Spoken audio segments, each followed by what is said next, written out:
Bismillahirrahmanirrahim. Assalamualaikum warahmatullahi wabarakatuh.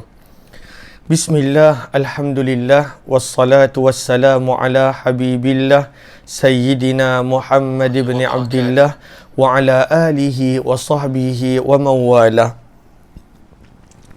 Subhanaka la ilma lana illa ma 'allamtana innaka antal alimul hakim. ولا حول ولا قوة إلا بالله العلي العظيم. اللهم رب اشرح لنا صدورنا ويسر لنا أمورنا واحلل عقدة من ألسنتنا يفقه أقوالنا. اللهم فكهنا في الدين وعلمنا التأويل برحمتك يا رب العالمين والحمد لله رب العالمين. Alhamdulillah, thumma alhamdulillah. Apa khabar sahabat-sahabat semua? Kita bertemu dalam perkongsian sirah yang berkisahkan tentang peperangan-peperangan yang pernah dilalui oleh baginda Rasul sallallahu alaihi wasallam. Kita masih lagi pada peperangan yang berlaku pada tahun yang ketiga Hijrah. Peperangan yang terkenal yang dikenali sebagai Uhud. Maka kita nak mula daripada muka surat yang ke-82.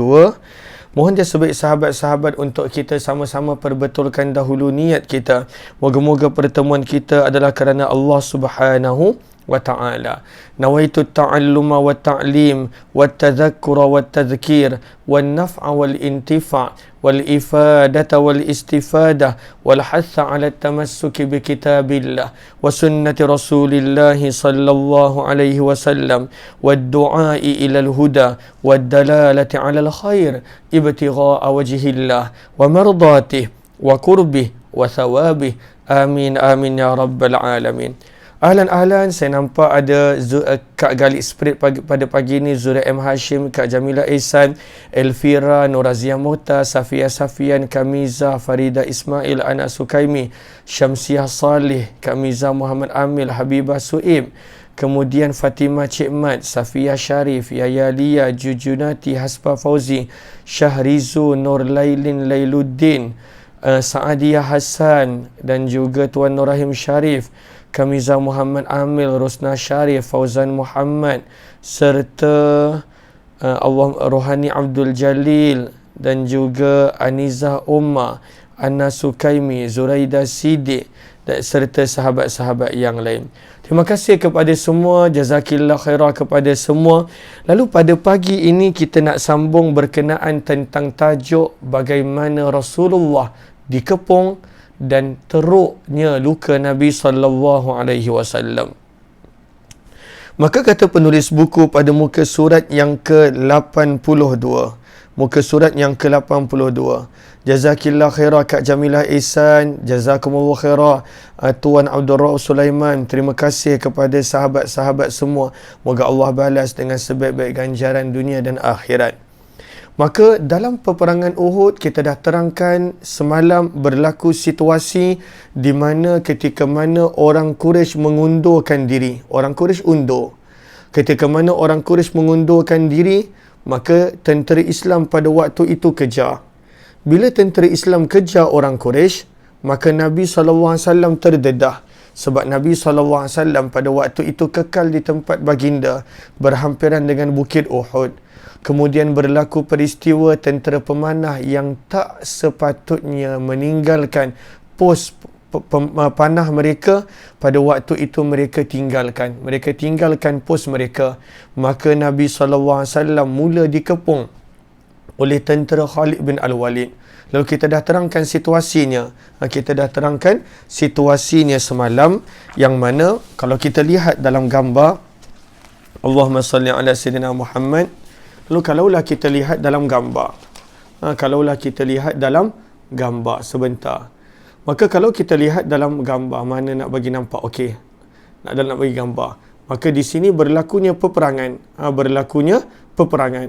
Bila berlakunya peperangan, tentera Islam berada berhampir dengan bukit, orang Quraisy berada berhampiran dengan Madinah. Maka bila orang Quraisy mengundurkan diri, ada yang melarikan diri ke Mekah bila kalah. Maka tentera Islam yang berada berhampiran dengan Uhud, mereka kejar. Bila mereka kejar, Nabi SAW terdedah sebab Nabi tinggal bersendirian di sini bersama dengan beberapa orang sahabat. Lebih kurang 9 orang sahabat. Maka Khalid bin Al-Walid yang dah mula undurkan diri, maka dia nampak ada peluang sebab tentera pemanah yang ada di Bukit Pemanah pun ikut kejar.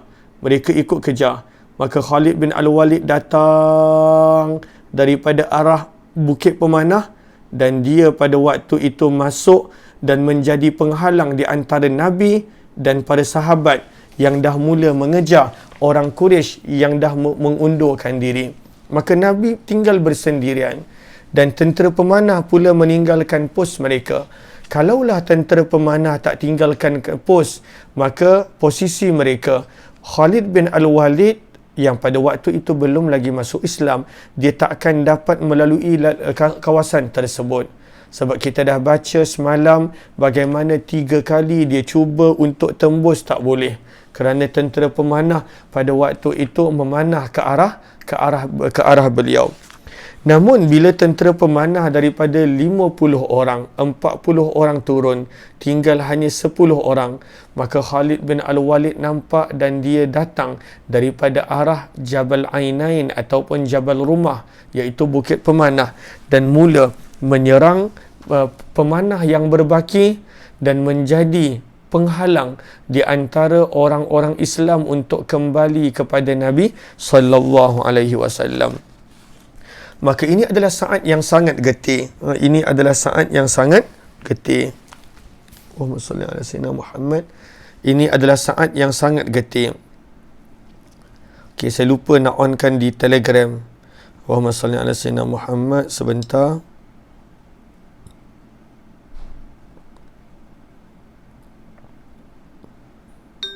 Okey.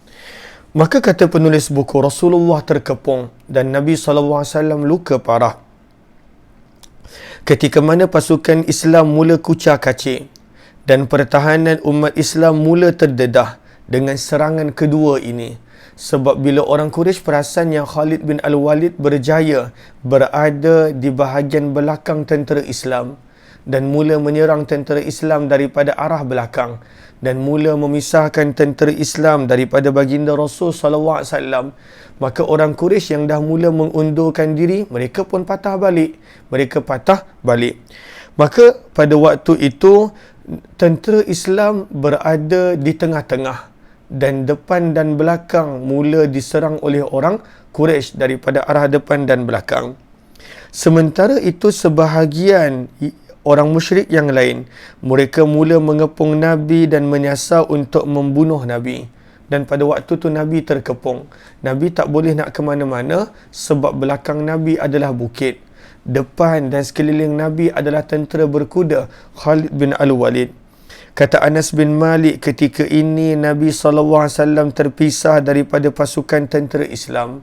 Dan saya telah terangkan bagaimana terpisah itu boleh berlaku ketika mana para sahabat mengejar tentera-tentera Quraisy yang melarikan diri, Nabi SAW tidak ikut bersama. Yang ada bersama dengan Nabi, bila Nabi kena kepung dengan tentera berkuda Khalid bin Al-Walid dan orang Quraisy yang lain. Kata Anas bin Malik, hanya 7 orang Ansar dan 2 orang Quraisy. Dan 2 orang Quraisy tersebut adalah Talha bin Ubaidillah dan Sa'ad bin Abi Waqqas radhiyallahu anhum. Maka pada waktu itu orang Quraisy mula menghampiri Nabi. Maka Nabi bertanya, siapakah yang ingin mempertahankan aku, maka kelak dia akan bersama denganku dalam syurga. Maka kisahnya panjang, kita boleh baca dalam kitab Ar-Rahiqul Maktum. Maka pada waktu itu majulah orang Ansar pertama syahid, orang Ansar kedua syahid, orang Ansar ketiga maju. Mereka maju seorang-seorang sebab mereka nak pertahankan Nabi. Maka maju seorang pada waktu itu cuba untuk mengundurkan musuh. Maka inilah keadaan yang berlaku. Sebab kalau mereka pergi serentak, maka pada waktu itu Nabi SAW lagi terdedah. Maka mereka maju seorang, yang lain mengelilingi Nabi. Pada waktu itu mempertahankan Nabi. Maka kata Anas bin Malik, maka seorang demi seorang daripada kalangan Ansar maju. Seorang demi seorang. Mereka ada 7 Ansar, 2 Muhajirin. Sebenarnya sahabat Muhajirin dah minta, tapi Nabi SAW kata nanti, belum lagi waktunya. Maka pada waktu itu orang Ansar pertama maju syahid, kedua maju syahid. Maka Nabi SAW pada waktu itu ketika mana melihat semua orang Ansar syahid, maka seorang demi seorang daripada Ansar maju untuk bertempur mempertahankan Nabi. Namun kesemua tujuh mereka terkorban. Hadis riwayat Muslim. Maka pada waktu itu dalam kitab Ar-Rahiqul Maktum ada kisah lebih detail. Maka pada waktu itu Talha bin Ubaidillah dah sekian lama dia tunggu. Dia beberapa kali minta dengan Nabi. Nabi kata belum lagi tiba waktu, belum lagi tiba waktu. Maka kali ini kata Talha bin Ubaidillah, wahai Rasulullah, izinkan aku untuk pergi. Maka Nabi izinkan sebab tinggal hanya bertiga. Nabi, Talha bin Ubaidillah dan juga Sa'ad bin Abi Waqqas. Sa'ad bin Abi Waqqas mahir memanah. Lalu dia kekal di sisi Nabi. Maka Talha bin Ubaidillah dia maju. Pada waktu tu dah tak ada sahabat lain. Para sahabat mereka cuba menghampiri Nabi, tetapi orang Quraisy telah membuat pada waktu itu benteng. Mereka tak benarkan sahabat daripada luar untuk menghampiri Nabi. Lalu inilah keadaan Nabi SAW yang terkepung. Dan Talha bin Ubaidillah berjuang dengan sangat berani pada waktu itu. Kita boleh baca kisahnya dengan lebih detail dalam kitab Ar-Rahiqul Maktum, bagaimana sangat berani Talha bin Ubaidillah. Pada waktu itu dia menjadikan musuh berundur. Lalu dia undurkan musuh sikit. Kemudian dia cepat-cepat lari pada Nabi. Dia akan tolak Nabi ke tempat yang lebih tinggi. Dia lari balik ke arah musuh. Dia berjuang dengan penuh berani. Dia undurkan musuh supaya jangan hampir. Dan pada waktu itu dia cepat-cepat berlari balik kepada Nabi. Dia tolak Nabi untuk berlindung ke tempat yang lebih tinggi. Itulah yang dia berterusan buat. Sampailah pada waktu itu datangnya bantuan pada sahabat yang berjaya melepaskan diri daripada kepungan yang dibuat oleh Quraisy.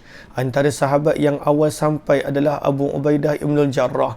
Antara sahabat yang awal sampai adalah Abu Bakar. Dan kemudian barulah disusuli oleh sahabat-sahabat yang lain. Kemudian begitu juga ada seorang wanita yang datang membantu Nabi daripada kalangan sahabat-sahabat Ansar. Jom kita baca tentang Talha bin Ubaidillah. Sebab alang-alang tadi kita cerita tentang keberanian Talha bin Ubaidillah dalam mempertahankan Nabi. Kita baca muka surat 83 pada jejak sahabat yang berwarna merah. Yang berwarna merah. Kepada sahabat-sahabat yang ada kitab, maka kita baca tentang Talha bin Ubaidillah di sini. Pada yang warna merah tersebut. Lalu kata penulis buku, Talha bin Ubaidillah, siapa beliau? Nabi SAW gelarkan beliau sebagai orang yang syahid, yang masih hidup, yang masih berjalan di atas muka bumi. Lalu itulah kelebihan beliau. Selalunya orang syahid adalah orang yang dah meninggal. Tetapi Talha bin Ubaidillah adalah orang yang Nabi panggil dia orang syahid yang masih hidup. Dia masih hidup, tetapi Nabi SAW panggil dia sebagai orang yang syahid. Lalu kata penulis buku, tak kala para sahabat daripada Ansar mula gugur satu persatu. Berapa jumlah mereka? 7 orang Ansar. Maka Talha tampil ke hadapan untuk melindungi Nabi. Kata Jabir bin Abdullah, Talha bertempur bagaikan 11 orang sehingga tangannya dan jari jemarinya putus. Putus jari jemari dia. Punya berani. Pada waktu itu jari jemari dia putus. Maka ini Talha bin Ubaidillah. Menurut riwayat Al-Hakim dalam kitab Al-Iklil, Talha terluka teruk dalam perang Uhud dan lukanya berjumlah 39 atau 35 tikaman. Penuh 39 luka dekat badan dia. Badan dia penuh dengan luka, 39. Punya berani dia berjuang. Padahal dia ada baju besi. Kita tak boleh nak bayangkan bagaimana keadaan baju besi dia. Sebab badan dia ada 39 luka. Itu keberanian Talha bin Ubaidillah radhiyallahu anhu. Maka kata penulis buku dalam sirah disebut, pada masa yang sama jari telunjuk dia dan jari tengah dia putus ketika mana melawan dan berhadapan dengan musuh. Qais bin Abi Hazim berkata, aku melihat tangan Talha telah terputus. Tangan dia pada waktu itu terputus. Dengan tangan itu dia tetap melindungi Nabi sallallahu alaihi wasallam. Hadis riwayat Al-Bukhari. Maka kata penulis buku, ketika mana disebabkan keberanian dan pengorbanan luar biasa yang ditunjukkan oleh Talha dalam peperangan Uhud, Nabi selalu berkata, barang siapa yang ingin melihat orang yang syahid namun masih hidup, masih berjalan di atas muka bumi, maka bolehlah untuk melihat kepada Talha bin Ubaidillah. Abu Bakar radhiyallahu anhu ketika mana mula-mula sampai kepada Nabi, maka Nabi kata, jangan tolong baginda, walaupun baginda pun luka teruk. Nabi kata, pergilah selamatkan Talha bin Ubaidillah, kerana pada waktu itu lukanya sangat banyak, 39 luka. Padahal pakai baju besi, kita tak boleh nak bayangkan keadaan yang keadaan Talha bin Ubaidillah radhiyallahu anhu. Kata Abu Bakar radhiyallahu anhu dalam kitab Suwarun min Hayatis Sahabah, dzaka yaumun kulluhu li Talha. Apabila para tabi'in selepas daripada zaman para sahabat, mereka mula mencerita tentang Uhud, maka Abu Bakar bila dengar dia akan berkata, Uhud adalah hari semuanya milik Talha. Bagaimana beraninya beliau mempertahankan baginda Nabi sallallahu alaihi wasallam. Luar biasa keberanian Talha bin Ubaidillah dalam untuk mempertahankan Nabi. Maka walaupun dia mempertahankan Nabi dengan berani, namun pada waktu itu berapa lama dia mampu untuk mempertahankan Nabi? Akhirnya Nabi SAW mula terdedah kepada musyrikin Mekah. Kata penulis buku, setelah itu datang beberapa orang musuh menyerang tepat kepada Nabi. Mereka membaling batu dan merejam Nabi, memukul Nabi dengan pedang mereka. Akibat daripada mereka baling batu kepada Nabi, memukul Nabi, melibaskan pedang pada Nabi, maka baginda cedera parah dalam peperangan Uhud. Lalu apakah yang berlaku kepada Nabi? Antaranya gigi baginda Nabi SAW yang mulia telah patah.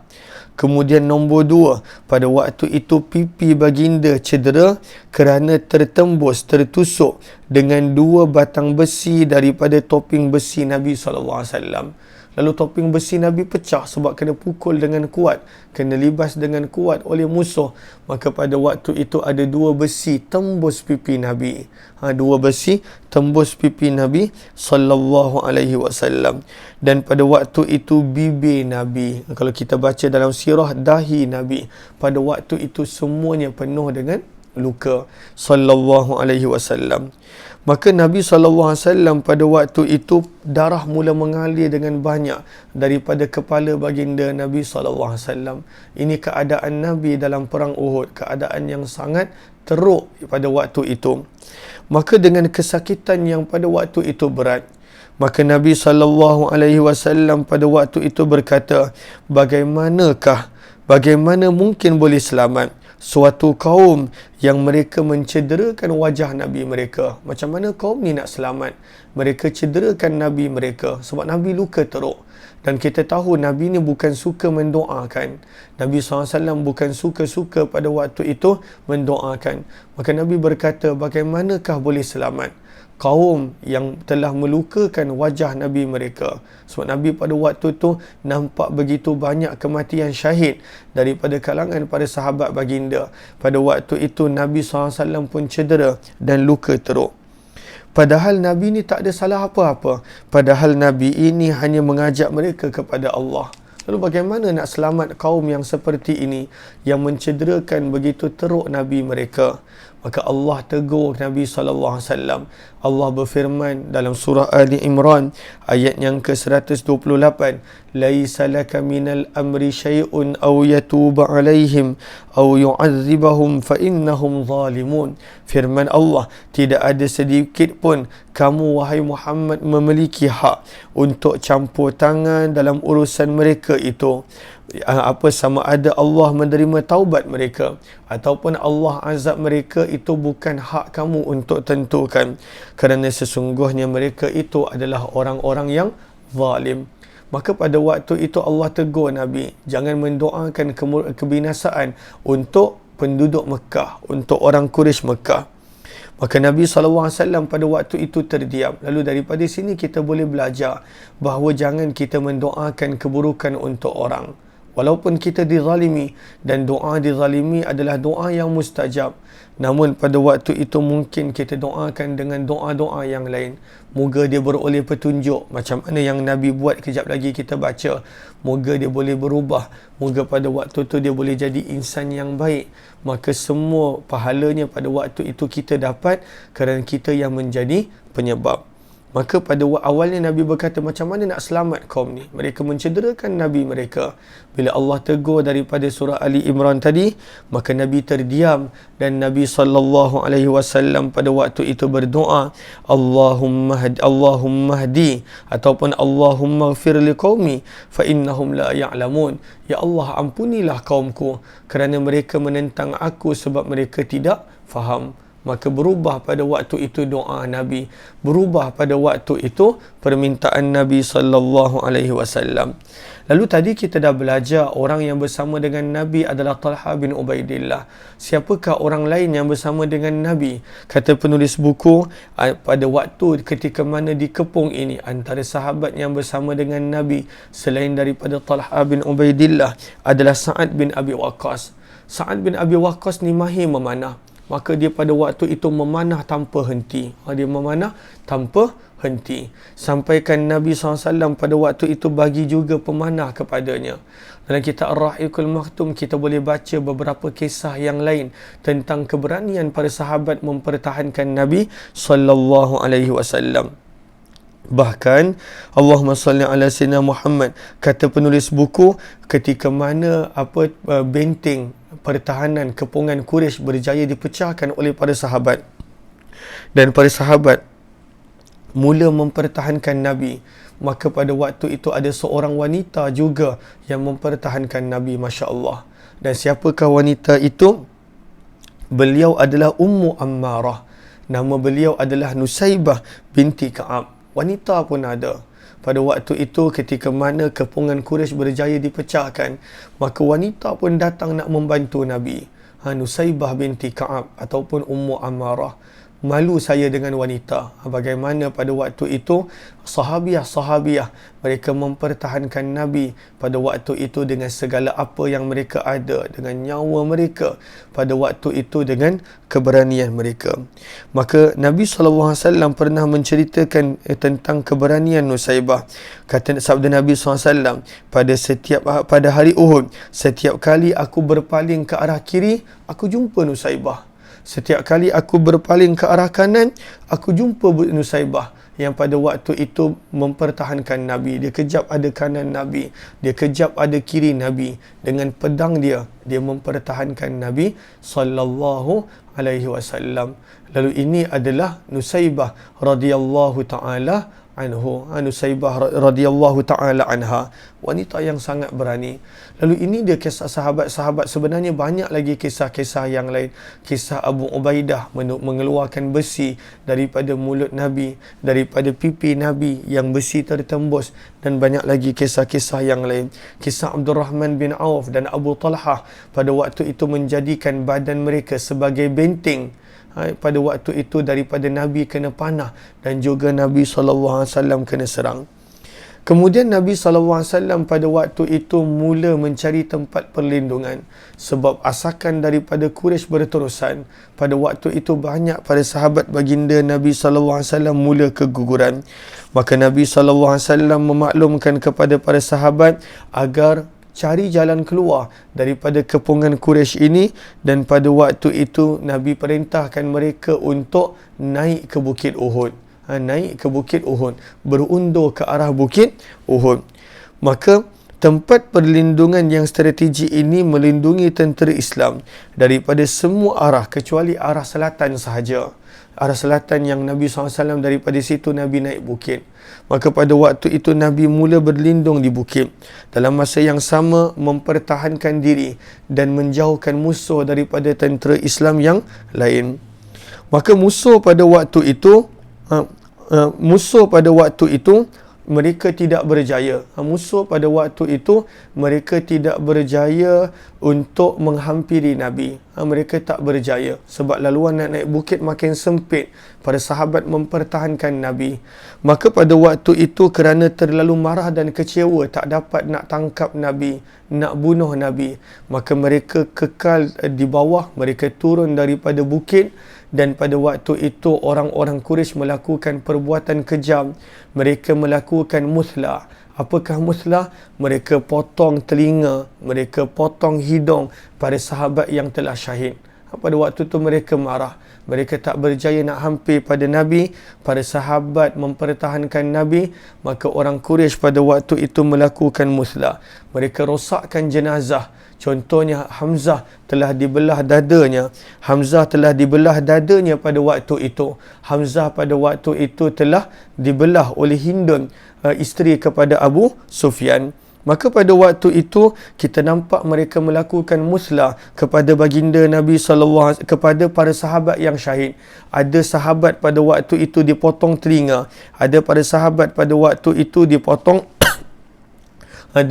hidung mereka. Dan juga pelbagai anggota badan yang lain. Dan selepas daripada itu, bila orang Quraisy mereka tak berjaya tangkap Nabi, tak berjaya pada waktu itu nak menghampiri Nabi, maka Abu Sufyan pada waktu itu diisytiharkan dan dia menang. Padahal perang tak habis lagi. Nabi masih lagi berada di Uhud. Nabi tak tinggalkan Uhud. Nabi tak masuk ke Madinah. Maka pada waktu itu Abu Sufyan dia sendiri yang mengisytiharkan dia menang. Padahal belum lagi habis perang. Adapun berkenaan tentang janji Abu Sufyan, kita akan sambung esok insya-Allah. Mudah-mudahan bermanfaat. Terima kasih kepada sahabat-sahabat semua. Kepada yang ingin untuk membuat pembelian buku sirah ini, boleh sahaja tekan link yang berada di dalam komen insya-Allah.